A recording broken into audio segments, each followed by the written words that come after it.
یعنی ادراک بالحواس ہے، حواس کے ذریعے سے حاصل ہونے والا علم، یہ حواس ہے جس کی طاقت کو بڑھا کے ہم نے سائنس کی عظیم ایجادات کر لی ہیں، یہ کچھ بھی اس کے سوا نہیں ہے۔ اور دوسری چیز نظر و استدلال، اور تیسری خبر۔ تو یہ ذرائع ہیں ہمارے پاس، یہ ہمارے علم کی حد ہے۔ یہ ہمارا علم اپنے استدلال، اپنے مقدمات، اپنے پریمسز میں ٹائم، سپیس اور میٹر کے اندر کا علم ہے۔ یہ اس سے ماورا ٹرانسینڈنٹ حقیقتوں کو نہ سمجھ سکتا ہے، نہ ان تک رسائی حاصل کر سکتا ہے، نہ ان تک جا سکتا ہے، اس کے پاس کوئی ذریعہ ہی نہیں۔ ہاں کافی صاحب، عالم کا اس سوال کا دوسرا حصے میں انہوں نے پوچھا کہ جو ریویلیشن ہے، ہماری جو کتابیں ہیں ہمارے پاس خدا کی طرف سے، ہم انہیں کریشن مانیں گے یا انہیں خدا کا ایک ایٹریبیوٹ مانیں گے؟ اور ان کا کہنا ہے کہ اگر ہم کریشن مانیں گے تو بھی پرابلمٹک ہے، اگر خدا کا ایٹریبیوٹ مانیں گے تو بھی پرابلمٹک ہے۔ تو اسلام کیسے دیکھتا ہے کہ یہ کتابیں خدا کا ایک ایٹریبیوٹ ہے یا ایک کریشن؟ یہ کتابیں ہمارے لیے وجود میں آئی ہیں، میں نے اسی لیے اس کا اصولی جواب دیا ہے۔ یعنی اگر آپ میرے جواب پر غور کریں تو اس میں اس سوال کا جواب میں نے دے دیا ہے۔ ہمارے لیے یہ کتابیں وجود میں آئی ہیں، کائنات ہمارے لیے وجود پذیر کی گئی ہے۔ تو جب یہ ہمارے لیے ہے تو پھر یہ تخلیق ہے، ان میں سے کوئی چیز بھی تخلیق سے ماورا نہیں ہو سکتی۔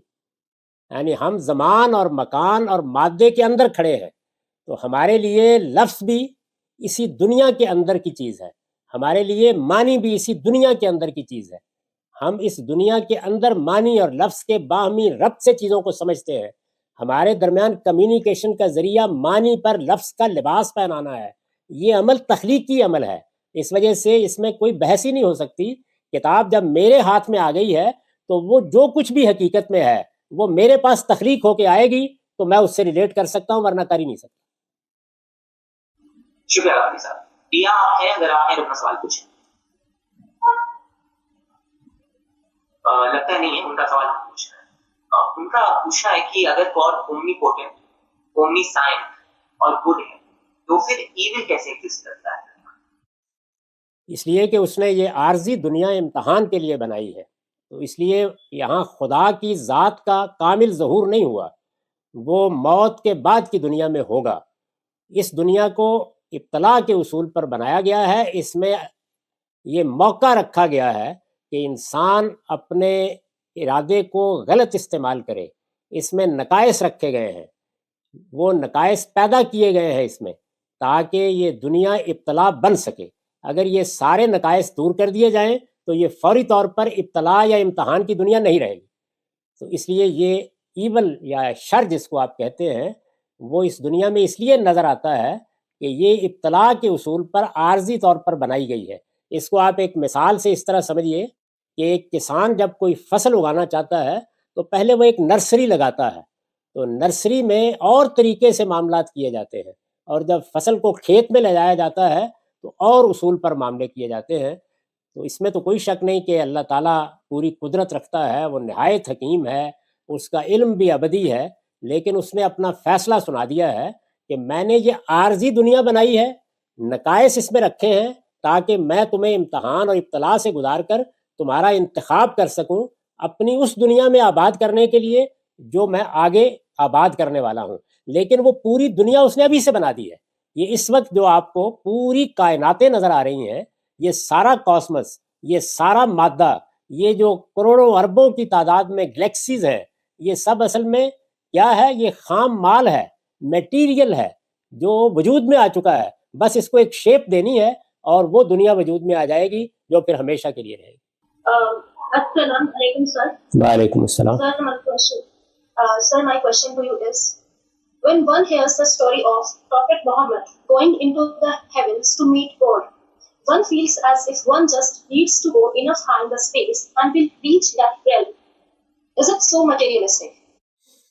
یہ رسول اللہ کا رویا ہے، یعنی نیند کی حالت میں آپ کو مشاہدہ کرایا گیا ہے، اور یہ بات خود قرآن نے واضح کر دی۔ تمام مشاہدات اسی زمین پر ہوئے ہیں۔ اس میں عام طور پر لوگوں نے جو افسانہ ترازی کی ہے، میں اس کی تردید کر چکا ہوں۔ آپ چاہیں تو اس موضوع پر میری ایک تفصیلی ڈسکشن ہے، وہ آپ سن سکتی ہیں، وہ ہمارے یوٹیوب چینل سے آپ سن سکتی ہیں، اسراء اور معراج کے نام سے۔ مطلب کاملی صاحب اسے ڈریم مانتے ہیں، اسے ایکچوئل ریالٹی نہیں مانتے۔ یعنی ایکچوئل ریئلٹی ہے، لیکن اس کا مشاہدہ اسی دنیا میں کھڑے ہو کے کرایا گیا ہے.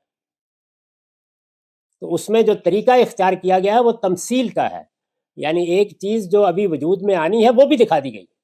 باقی سوال یہ ہے کہ جب مسلم کعبہ کی طرف ڈائریکشن میں نماز پڑھتے ہیں اور کہتے ہیں کہ کعبہ صرف ایک سمبل ہے، تو وہ کیسے الگ ہے جب ہندو یہاں بتوں کی پرستش کرتے ہیں اور کہتے ہیں کہ وہ اصلی خدا کے لیے بس کانسنٹریٹ کرنے کے لیے ان کو کعبہ کی طرف آپ نے فرمایا، یہ کعبہ ایک مسجد ہے اور کچھ نہیں ہے، کوئی سمبل بھی نہیں ہے، مسجد ہے. کعبے کا نام ہے مسجد الحرام، یعنی نماز پڑھنے کی جگہ ہے، اس کے سوا کچھ نہیں ہے. مسلمانوں کی نماز میں جب جماعت کرائی جاتی ہے تو نظم پیدا کرنے کے لیے ایک نشان مقرر کر دیا گیا ہے. قرآن نے سورہ یونس میں بتایا ہے کہ جب حضرت موسیٰ کی قوم کو یہ کہا گیا کہ وہ نماز کا اہتمام کریں تو ان کے گھروں کو قبلہ بنا دیا گیا. یہ کچھ بھی نہیں ہے. تو کعبہ ایک مسجد ہے، اس کے سوا کچھ نہیں. اس کا نام ہی المسجد الحرام ہے، وہ دنیا میں پہلی مسجد ہے جو بنائی گئی. ان کا پوچھنا ہے کہ جب 95% لوگ اپنا دھرم نہیں بدلتے اور نہ اس کو پڑھتے ہیں، اپنا کیا نہیں بدلتے؟ اپنا ریلیجن نہیں بدلتے. جی جی، جس ریلیجن میں پیدا ہوتے ہیں اسی میں مر جاتے ہیں اور ریلیجن کو پڑھنے کی کوشش نہیں کرتے کہ الگ الگ ریلیجنس میں جا کے پڑھیں اور پھر سمجھیں اور پھر کچھ بنے. اور وہ لوگ گڈ بھی ہوتے ہیں اور ان کے ایکشن بھی اچھے ہوتے ہیں کئی بار. تو پھر خدا اتنا ظالم کیوں ہوگا کہ اچھے لوگوں کو ان کے اگنورینس کے لیے ہیل میں ڈال دے گا، جہنم میں ڈال دے گا؟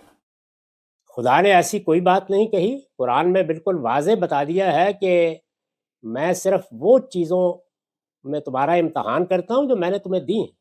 تو ہر شخص جتنا علم اس کو دیا گیا، جس ماحول میں وہ پیدا کیا گیا ہے، اس کے لحاظ سے سوالوں کا جواب دے گا. یعنی اس کے پاس کتنا علم ہے. یہ قرآن کے الفاظ میں ہیں کہ نبلوکم فیما آتاکم، جو میں نے دیا ہے. تو میں جہاں پیدا ہوا ہوں وہاں مجھے کتنا شعور ملا، کتنا علم ملا، اس علم کے ساتھ میں کتنی دیانت کے ساتھ معاملہ کرتا رہا. میرے سامنے اگر کوئی حقیقت آئی تو کیا میں نے اس کو ایکسیپٹ کیا، یہ میرا امتحان ہے.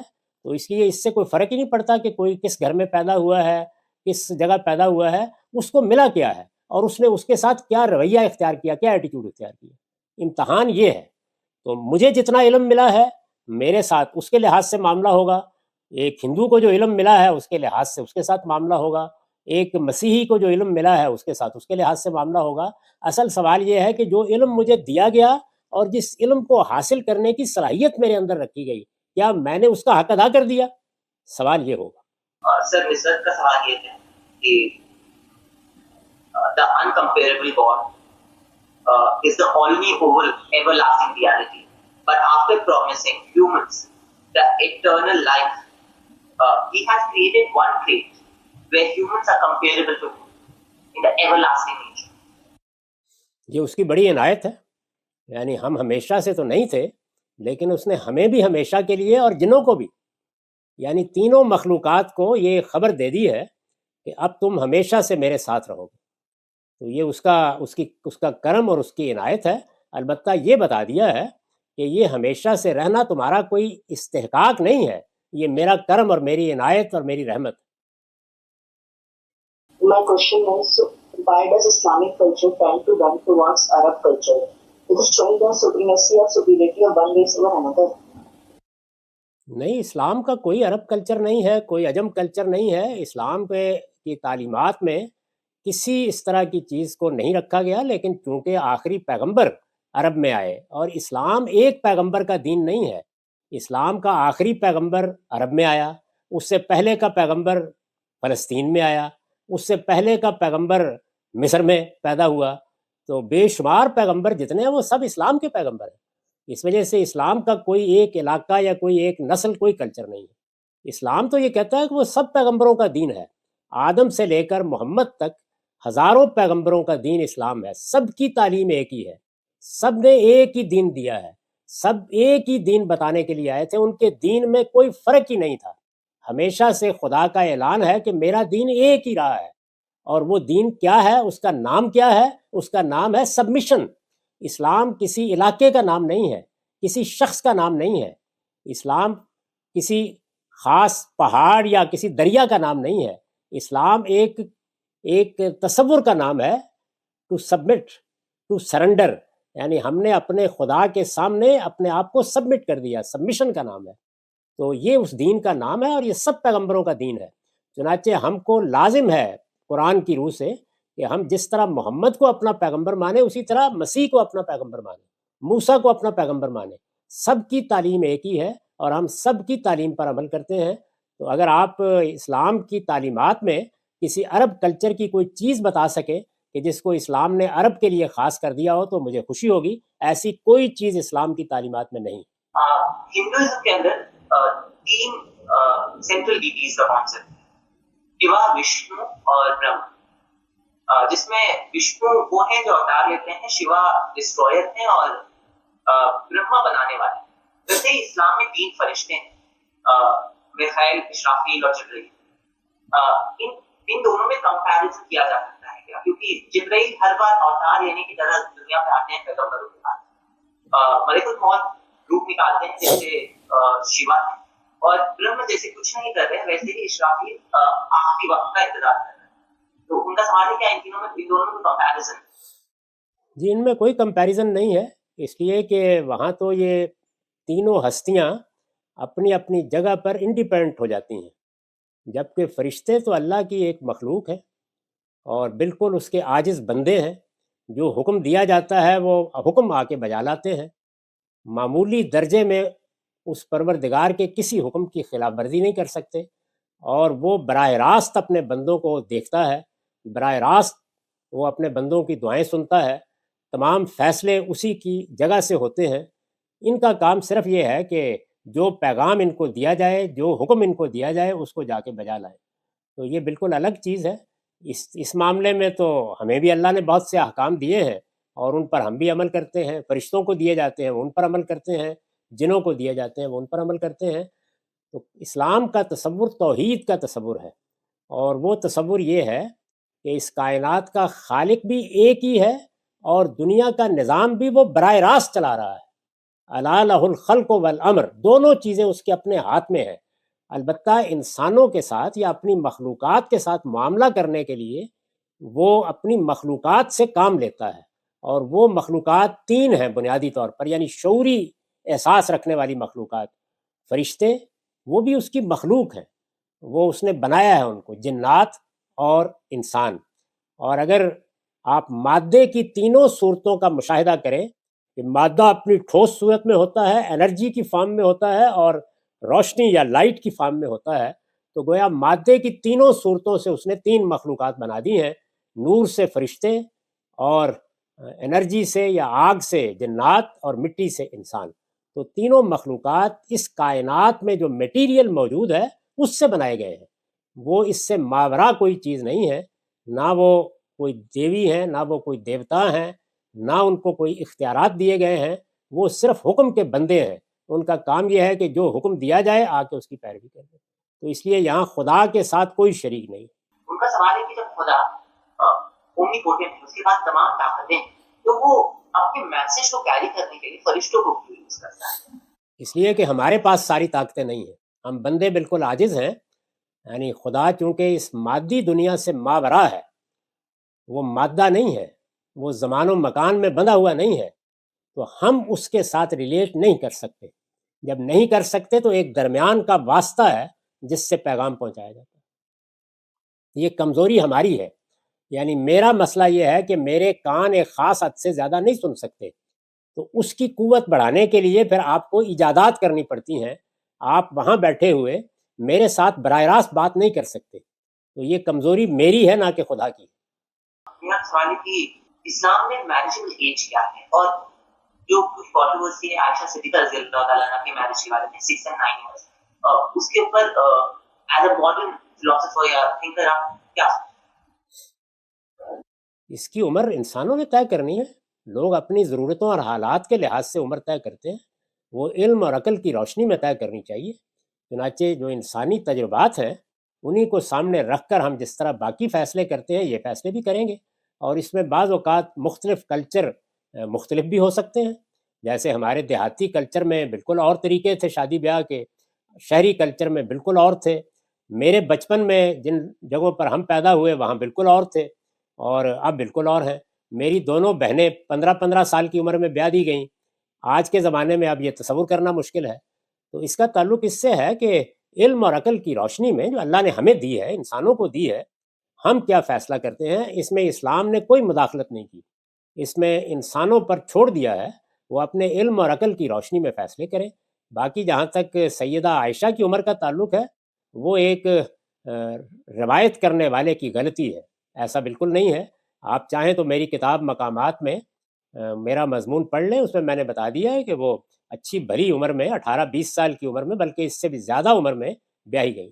یہ اسلام میں مردوں کے لیے حجاب کا کوئی حکم نہیں آیا، لیکن عورتوں کے لیے اتنا اسٹرکٹ حجاب کا حکم کہ وہ ایک نان محرم کے ساتھ کہیں ٹریول بھی نہیں کر سکتی. ایسا یہ میڈیول ایج کی فقہ ہے، اس کا اسلام سے کوئی تعلق نہیں. اسلام میں صرف جو بات کہی گئی ہے وہ یہ ہے کہ عورتیں اور مرد دونوں اپنی شرمگاہوں کی حفاظت کریں، اور چونکہ عورتوں کا سینہ بھی چھپانے کی جگہ ہے تو وہ سینے کے زیورات کو بھی چھپا کر رکھیں. اس پر بھی اگر آپ چاہیں تو میری جو تحقیق ہے وہ بڑی تفصیل سے بیان ہو چکی ہے. یہ جو اعتراضات سیریز اگر آپ اس سے واقف ہیں، اس میں بہت تفصیلی گفتگو میں نے کی ہے. تو یہ ایسے ہوتا ہے کہ جس وقت کوئی مذہب یا دین کی ہدایت لوگوں کو پہنچتی ہے تو وہ اس کو اپنے کلچر کے ساتھ آمیز کر لیتے ہیں. تو قدیم زمانے کے کلچر میں یہ چیز بن گئی ہے. اسلام میں ایسی کوئی چیز نہیں. اگر کہ اسلام کنگشپ اور ڈیموکریسی کے اوپر ترجیح کیوں دیتا ہے؟ اسلام نے ایسی کوئی ترجیح نہیں دی. اسلام میں تو اصول بیان کیا گیا ہے کہ امرہم شورا بینہم، یعنی مسلمانوں کی حکومت جب بھی قائم ہوئی تو اللہ تعالیٰ نے ہمیشہ یہی کہا کہ لوگ اپنے حکمران منتخب کریں. امرہم شورا بینہم کا مطلب، اور یہ قرآن کی آیت ہے، کہ تمہارے تمام معاملات تمہارے مشورے اور تمہاری رائے کی بنیاد پر ہونے چاہیے. اپنی رائے سے حکمران بناؤ، اپنی رائے سے حکمرانوں کو قائم رکھو. اگر تمہاری رائے نہیں ہے تو وہ گھر چلے جائیں گے. تو اسلام میں تو یہ بات بتائی گئی تھی، لیکن انسانوں نے اسلام کی اس بات کو قبول نہیں کیا. چنانچہ آپ اگر تورات کو دیکھیں، بائبل کو دیکھیں، تو اس میں پوری تفصیل ہے کہ بنی اسرائیل کو اللہ نے یہ کہا کہ تم ایک آزاد قوم ہو، آزاد رہو. تو انہوں نے اصرار کیا کہ بادشاہ ہونا چاہیے. اس کو آپ پڑھیے، بائبل میں بیان کیا گیا ہے کہ اللہ تعالیٰ نے کہا کہ تم غلام ہونا چاہتے ہو، بادشاہ تو تمہارے ساتھ یہ کرے گا، لیکن لوگوں نے کہا کہ نہیں، ہمیں بادشاہ چاہیے. تو رسول اللہ کے بعد بھی یہی ہوا. 15-20 سال کے بعد لوگوں نے بادشاہتی کو پسند کر لیا، کیونکہ اس زمانے میں جمہوری روایات ابھی قائم نہیں ہوئی تھی. اسلام کا اس سے کوئی تعلق نہیں ہے. اسلام تو یہ کہتا ہے کہ لوگوں کی رائے سے حکومت قائم ہونی چاہیے. یہی ہمیشہ سے اسلام کی تعلیم رہی ہے، سب پیغمبروں کی تعلیم یہی ہے. لیکن سیاسی معاملات اور سماجی معاملات اور عمرانی معاملات اور معاشی معاملات میں انسان کسی اصولی تعلیم کو فوراً نہیں مانتا. اس کے لیے بہت کچھ کرنا پڑتا ہے. تو جمہوریت یا جمہوری اصولوں پر ایک حکومت کیسے بنے گی، اس کے لیے بھی انسان کو سفر کرنا پڑا ہے. جس زمانے میں محمد الرسول اللہ آئے، اس وقت کوئی جمہوری حکومتوں کا تصور ابھی ڈیولپ نہیں ہوا تھا. اور اگر رومن امپائر میں یا یونانیوں کے ہاں کوئی تصور تھا بھی تو وہ سٹی سٹیٹس میں تھا. ایک بڑی سلطنت کو کیسے چلایا جائے، اس کے لیے ابھی کوئی میکینزم وجود میں نہیں آیا تھا. چنانچہ مجبوراً لوگ ملوکیت یا بادشاہت کی طرف چلے گئے. اس کا اسلام سے کوئی تعلق نہیں. سر آدھے راستہ سوال ہے کہ اسلام میں ریلیجیس لیڈر بننے کے لیے ایک پرٹیکولر سیکس کو یعنی میل کو اپوائنٹ کیوں کر لیا گیا اور ویمن کو اس سے پریونٹ کیوں کیا گیا؟ اسلام میں سب سے بڑا عالم کوئی مرد نہیں تھا، وہ حضرت عائشہ تھیں اور وہ ایک خاتون تھی. سب سے بڑے فقیہ کی حیثیت صحابہ میں انہی کو حاصل تھی. تو اس لیے ایسی بھی کوئی چیز نہیں ہے. آپ دیکھیے موجودہ زمانے میں ہمارے ایک اسکالر نے جو حدیث کے علم کی ماہر خواتین ہوئی ہیں، ان کے تذکرے مرتب کیے ہیں کئی جلدوں میں. تو اسلام میں عورتیں بھی بڑی بڑی عالمہ رہی ہیں. یہ تو کلچرل پہلو ہے، ورنہ کوئی پابندی نہیں. جس طرح مرد عالم بنیں گے عورتیں بھی بنیں گی، جس طرح مرد ذمہ داریاں انجام دیتے ہیں عورتیں بھی انجام دیں گی. تو تمام چیزیں جس طرح مردوں کے لیے ہیں اسی طرح عورتوں کے لیے ہیں. کوئی پابندی نہیں ہے. کلچرلی بعض چیزیں خود بخود ایسے ہو جاتی ہیں کہ اس میں اس طرح کی ڈسکرمنیشن آپ کو نظر آتی ہے. تو اس کا تعلق کلچر سے ہے، اسلام سے نہیں ہے. اسلام نے کوئی پابندی نہیں لگائی. صاحب اگر سوال ہے کہ گاڈ نے فری ول کیسے دی؟ مطلب اگر گاڈ بار بار انٹروین کرتا رہتا ہے دنیا کے کریشن میں، تو فری ول کیسے؟ انٹروین صرف اس وقت کرتا ہے جب کوئی بڑا فساد پیدا ہونے کا اندیشہ ہو، عام حالات میں نہیں کرتا، اور جب انٹروین کرتا ہے تو اس موقع کے اوپر پھر امتحان بھی ختم ہو جاتا ہے.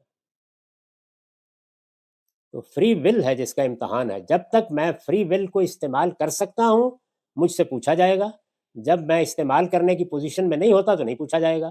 عام زندگی میں دیکھیے مجھ سے یہ نہیں پوچھا جاتا کہ میری یہ صورت کیوں ہے، میرے والدین فلاں اور فلاں کیوں تھے، میں پاکستان میں یا آپ ہندوستان میں کیوں پیدا ہوئے تھے، کیونکہ اس میں میری کوئی فری ول نہیں ہے. تو فری ول ہے کہاں؟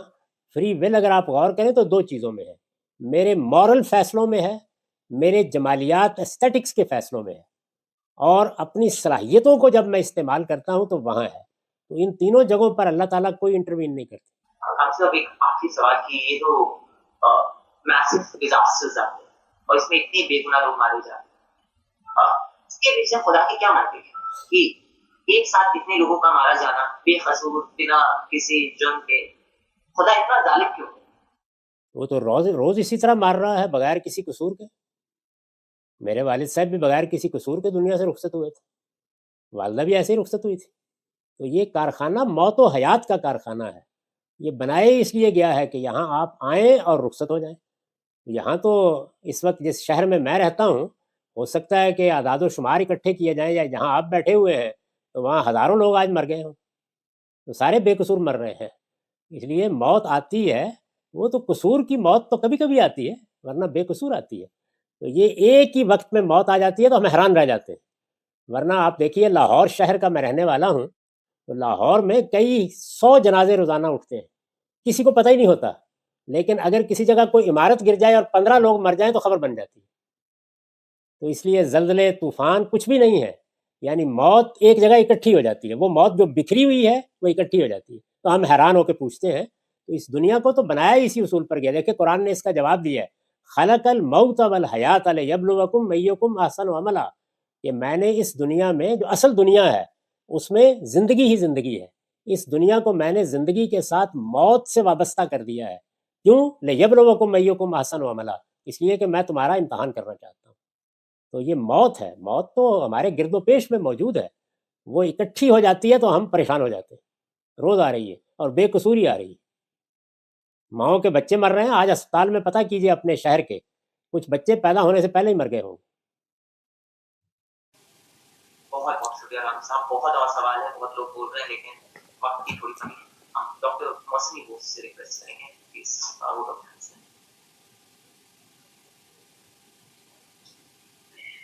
تھینک یو آیاز، تھینکس دامیدی جی. آپ نے اتنا اچھا، مجھے تو اتنی اچھی اردو آتی نہیں ہے، پھر بھی اتنی سندر طریقے سے آپ نے جتنے امپورٹنٹ کوشچنس ہمارے من میں آتے ہیں ریلیجن کی، جتنے امپورٹنٹ ریلیونٹ کوشچنس ہیں ان کو آپ نے بہت سندر طریقے سے، بہت سندر ریشنل ایک جسٹیفیکیشن دے کے گاڈ کے ایگزسٹنس کو بتایا. آپ نے اپنا سب سے امپورٹنٹ چیز ہے، آپ نے اپنا قیمتی سمے سے ہمارے اسٹوڈنٹ کو انٹریکٹ کرنے کے لیے راضی ہوئے، اسی لیے ہم آپ کے بہت آبھاری ہیں. آپ کا یہ پروگرام ہم بہت دن سے ہی پلان کر رہے ہیں، اب جا کے ہم اس کو مطلب ایکچولی کر پائے، کیونکہ ٹائم کی بھی ایک گیپ اور ٹائم کی ڈفرینس کی وجہ سے. پر یہ اتنا اچھا لگا، آپ نے اتنی سندر طریقے سے اسلام ریلیجن کے جو بھی مین تھاٹس ہے، اور ہماری یہ ایک جو آپ کی یہ لیکچر ہے، ایک ہماری سیریز آف لیکچر ہم نے شروع کی تھی، کیونکہ ہمارے دہلی یونیورسٹی میں ہم ایک فلاسفی آف ریلیجن کا پیپر پڑھاتے ہیں جس میں ایگزسٹنس آف گاڈ ایک کافی امپورٹنٹ ٹاپک ہے. تو ہم نے سوچا تھا اسی سال کے اسٹوڈنٹس کو ہم الگ الگ ریلیجن کے تحت اس کوشچن کو کیسے ہم ہینڈل کرتے ہیں، گاڈ کے ایگزسٹنس کو کس طرح سے ہم سمجھتے ہیں، الگ الگ ریلیجن کے پوائنٹ آف ویو سے ہم اسے سمجھنا چاہتے تھے، اسٹوڈنٹس کو ایک ایکسپوجر دینا چاہتے تھے.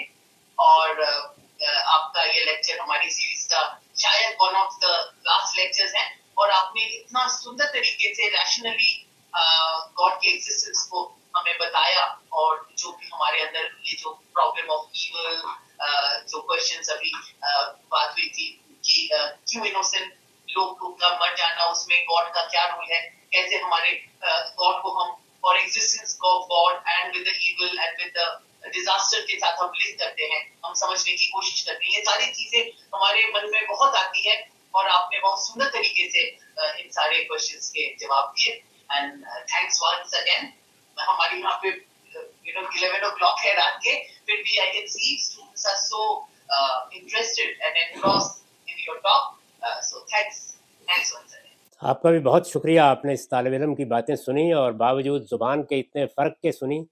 میں بہت شکر گزار ہوں اور دعا کرتا ہوں کہ اللہ تعالیٰ آپ پر اپنی رحمت کا سایہ رکھے.